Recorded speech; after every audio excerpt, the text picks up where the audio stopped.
Asteroids एक ऐसा दैत्याकार पत्थर जिसने करोड़ों साल पहले धरती पर से डायनासोर्स का अंत कर दिया था और साथ ही धरती पर से जीवन का नामो निशान मिटा दिया था।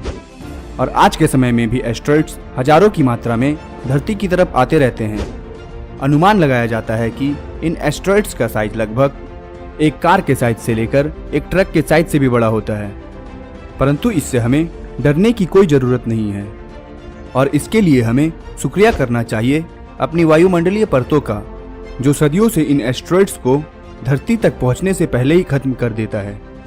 मतलब ये एस्टेरॉयड्स हमारी धरती की तरफ आते तो हैं, परंतु धरती तक पहुंचने से पहले ही यह जलकर पूरी तरह खत्म हो जाती है और हमें जरा सा भी अंदाजा नहीं होता है कि कोई एस्टेरॉयड्स हमारी धरती से टकराने वाला है। परंतु दोस्तों, ये तो हो गई दूर की बात, पर क्या हो अगर एक फुटबॉल ग्राउंड के साइज का एस्टेरॉयड्स हमारी धरती से टकरा जाए तो? अगर जानना चाहते हैं तो इस वीडियो को अंत तक जरूर देखें। आप देख रहे हैं द ऑसम वर्ल्ड और ऑसम वर्ल्ड में आपका स्वागत है। दोस्तों, एक फुटबॉल ग्राउंड के साइज से भी बड़ा एस्टेरॉयड्स लगभग हर 2000 सालों में हमारी पृथ्वी के पास से होकर गुजरता है। परंतु दुर्भाग्यवश क्या हो अगर यह एस्टेरॉयड्स हमारी पृथ्वी से टकरा जाए तो? अगर यह एस्टेरॉयड्स हमारी पृथ्वी से टकराता है तो इससे उत्पन्न हुए शॉक वेव की वजह से हमें काफ़ी नुकसान पहुंच सकता है। और अगर यह एस्टेरॉयड्स किसी समुद्र से टकराने के बजाय किसी आबादी वाले क्षेत्र में गिरती है तो इससे एक पूरा शहर पूरी तरह से तबाह हो जाएगी। और जिस जगह पर यह एस्टेरॉयड्स गिरेगा वहां पर 100 किलोमीटर से भी अधिक चौड़ा एक गड्ढे का निर्माण करेगा और इससे उत्पन्न हुए छोटे छोटे टुकड़े आसमान में उड़ते हुए नजर आएंगे। इस टक्कर के बाद धरती का सतह चारों ओर से धूल और धुओं से ढक जाएगा।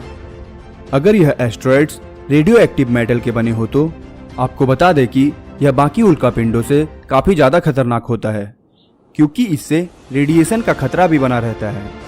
और अगर इस तरह के एस्टेरॉयड्स धरती पर से टकराती है तो यह धरती पर से जीवन का नामो निशान मिटा देगी और धरती की हालात भी ठीक उसी तरह से हो जाएगी जैसा कि डायनासोर्स के समय में हुआ था। इस तबाही के बाद दूर दूर तक मौजूद पशु पक्षी, पेड़ पौधे तथा जानवरों की भी मृत्यु हो जाएगी। और इस तबाही के बाद इंसानी सभ्यता फिर भी जिंदा बच जाती है तो उन्हें अपने जीवन यापन के लिए जमीन के अंदर बंकर बनाकर रहना होगा। फिलहाल दोस्तों, हम इसकी कल्पना ही कर सकते हैं। आप क्या सोचते हैं? अपनी राय हमें कमेंट बॉक्स में ज़रूर बताएं। साथ ही अपने कुछ दोस्तों के साथ शेयर भी करें और वीडियो को लाइक करने के साथ साथ अगर आपने चैनल को सब्सक्राइब नहीं किया है तो तुरंत सब्सक्राइब करें। साथ ही नोटिफिकेशन बेल को भी दबा लें ताकि आगे आने वाली हमारी सभी वीडियोस की नोटिफिकेशन आप तक सबसे पहले पहुंच सके। धन्यवाद।